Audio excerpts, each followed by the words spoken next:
Why does being accommodating and always available cause people to value you less, not more?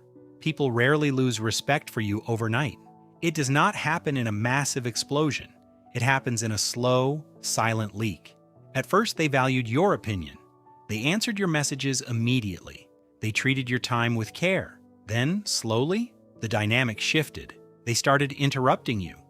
They started canceling plans last minute. They began treating your presence like background noise. What if the reason people stop respecting you isn't something they did, but a pattern you taught them? Think back to when you first met someone. There was a natural boundary, a mutual courtesy. Then a small test happened. They showed up 20 minutes late without apologizing. You smiled and said, "No worries at all." They made a subtle joke at your expense in front of a group. You laughed along to keep the peace. They asked for an unreasonable favor at the last minute. You dropped everything you were doing to help. You thought you were showing kindness. You thought you were proving your loyalty and patience. But to the human subconscious, you were broadcasting something very different. You were making micro-surrenders. And with every surrender, you silently handed over a piece of your value. Human beings are constantly running behavioral diagnostics on each other. It is not malicious. It is an ancient evolutionary instinct. In developmental psychology, this is known as boundary testing. Just like children test rules to see where the physical borders are, adults test social boundaries to see what you will tolerate. There's a famous concept in criminology called the broken windows theory. If a building has one broken window that is left unrepaired, people assume no one cares. Soon, all the other windows are smashed. The exact same rule applies to your boundaries. When someone crosses a line and faces zero friction, their brain registers that your personal borders are unmonitored. Once they realize there are no consequences for small disrespects, larger disrespects inevitably follow. You didn't lose respect because you weren't good enough. You lost respect because you left the broken windows unfixed. Here is where most people make the problem significantly worse. When you finally do say no, how do you say it? Do you give 5 reasons? Do you apologize 3 times? Do you create an elaborate story to justify why you can't make it? In behavioral psychology, this is called over-justification. When you over-explain a simple boundary, you are signaling guilt. You're telling the other person, "My boundary is unreasonable, so please let me defend it." High-status individuals state boundaries as facts. Low-status individuals state boundaries as negotiations. Every time you offer a mountain of excuses for protecting your own time, you give the other person permission to poke holes in your logic. You turn a firm border into a debate. And whenever you debate your own worth, you lose. There is an even deeper psychological mechanism at play. It is called incongruence. Humans do not trust what people say.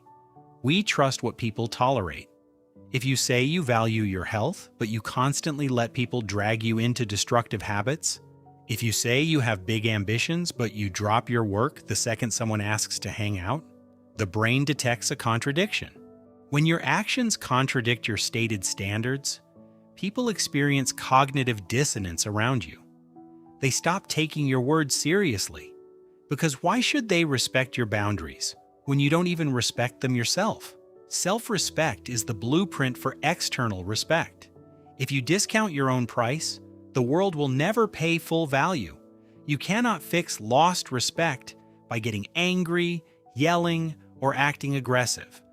Aggression is just weakness, trying to look strong. True respect is rebuilt through quiet, non-negotiable standards.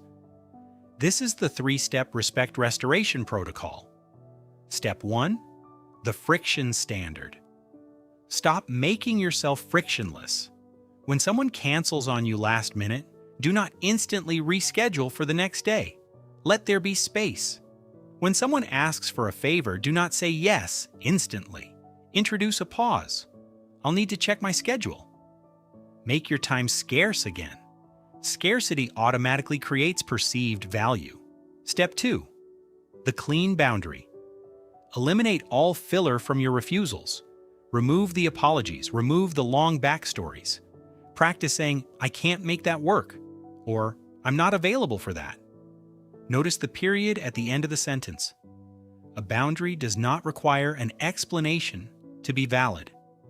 Step 3. The withdrawal response.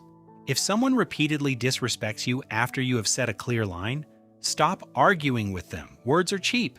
Use the most powerful tool in human psychology, withdrawal of presence. Quietly pull your energy, attention, and access away. People do not learn from your lectures. They learn from your absence. Rebuilding respect does not require a dramatic confrontation. It requires one clean line. For the next 48 hours, choose one situation where you normally over-accommodate. When someone asks for something that violates your priorities, decline without offering an excuse. Say, "I won't be able to do that this time." Then close your mouth. Endure the 2 seconds of silence. You will feel an uncomfortable spike of anxiety. That anxiety is simply the old habit dying. Let it die. The goal is not to make everyone fear you. The goal is to stop living as if your time and peace are free for the taking. People will treat you exactly as well as you treat yourself when no one is watching.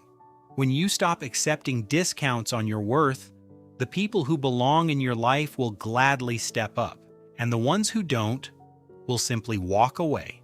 Let them. What is one small boundary you know you have been letting slide recently? Share it in the comments below.